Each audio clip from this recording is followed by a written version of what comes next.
even if they are not religious on the daily-to-daily, in the daily-to-daily life. I mean, talking about Jerusalem, talking about how diverse the Jewish community is around the world, are we seeing an increase in immigration to Israel over the years?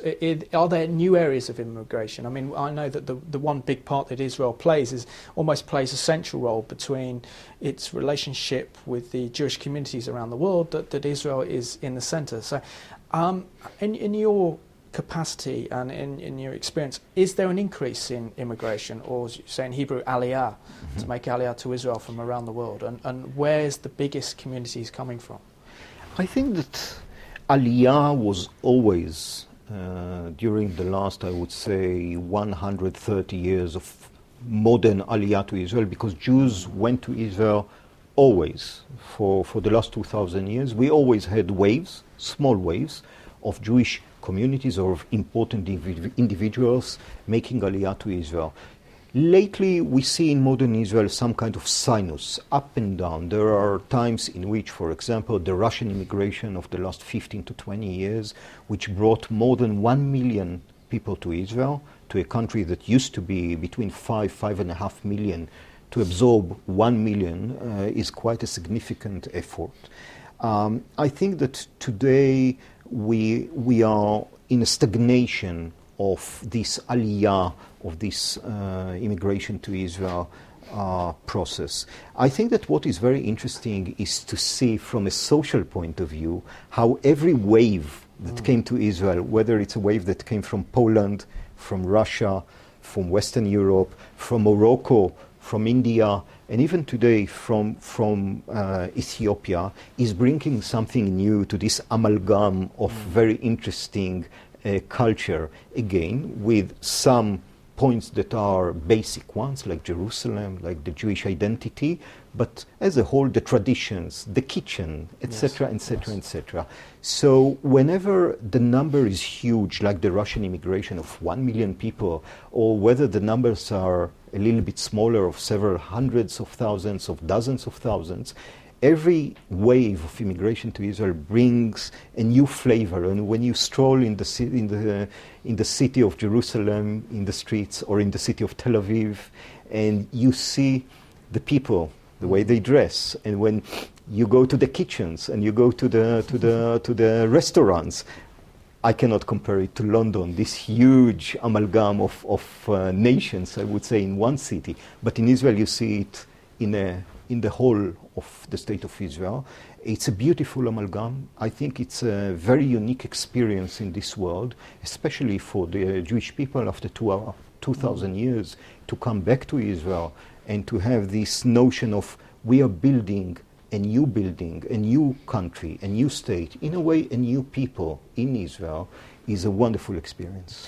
I visited Israel. I think it was in 2007. I got some Israeli friends, fantastic Israeli friends living in Tel Aviv, and went to go and see the football match between Israel and England. I think it was played in Ramat Gan Stadium in the European Championships, and I really felt that was the best PR that Israel's ever had. I mean, the English football fans, for example. Being in Israel, seeing all the English flags up there, you saw, drinking beer on the promenade by Tel Aviv. There was football festivals put on, and what have you. And the most amazing thing is that when before the start of the game, when the national anthems were on and the Hatikva was played, the British fans actually clapped the Israeli national anthem because of the warmth and the hospitality that they received. Is there not a way of creating more cultural ties, not only for the Christian community, but those who wouldn't have anything to do with Israel? So they have a better understanding of the cultural ties with Israel, to experience the hospitality, to experience the food, and then to break down a lot of this misconception that Israel is a war zone. Mm-hmm. First of all, is it possible to speak about basketball and not football? We are much more successful in basketball, in the basketball fields than in the football one. I'm joking, of course. You're totally right. As I said before, coming to Israel, seeing Israelis, talking to Israelis, and Israelis are very open. Whenever you come to Israel, I mean, there is no problem to enter into discussion with someone and to hear the whole story in 10 minutes or even sometimes in 7 minutes. So I totally understand why those fans clapped, because they really knew after 7 minutes what is happening there. I totally agree. We hope that everyone that cares about Israel will take with him the next time he goes to Israel, if it's possible, will tempt someone else who doesn't care about Israel, who doesn't know Israel, who hasn't visited yet Israel, to take him with him or her with him and come to Israel and to see this society from the inside. As you say, you don't have to go just to football matches. You can go to other things, and Israel is full of culture, full of whatever you can think of in a modern country and modern society.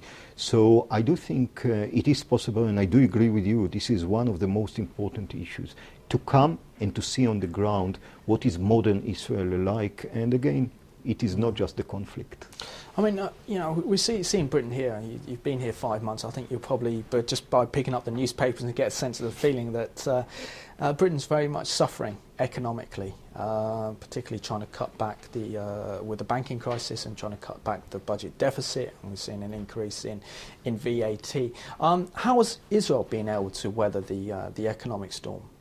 I think that we were very lucky. I think with God helps and with our help, all together, we were very happy. As we say, you've spoken about God before, and I would add about it that we say in Hebrew that God helps those who help themselves, which means you need the divine finger there, but if you are not going to work, then you have a problem. Israelis have worked very hard, I would say, in the last few years, not just to overcome the international crisis, but not to be mingled, not to be inside this international crisis. And today, and again, I want to be very humble and I don't want to clap too early, but I think we've passed it successfully. I think all the figures related to Israeli economy, currency, are very good ones. We had a very nice growth of almost 5% in the last year. We have very good growth this year. We are going to, the Israeli currency is very strong compared to the dollar, compared to the other currencies. As I said, Israeli scientific systems are functioning very well and are yielding to the ability of the high-tech sector to take Israel forward, the Israeli economy forward. And I do think, again, with God helps, but with a lot of work, earthly work, I do hope that we will continue this trend. I have all reasons to believe that it is happening. I do think that it puts forward a lot of possibilities for British business people, for British scientists, to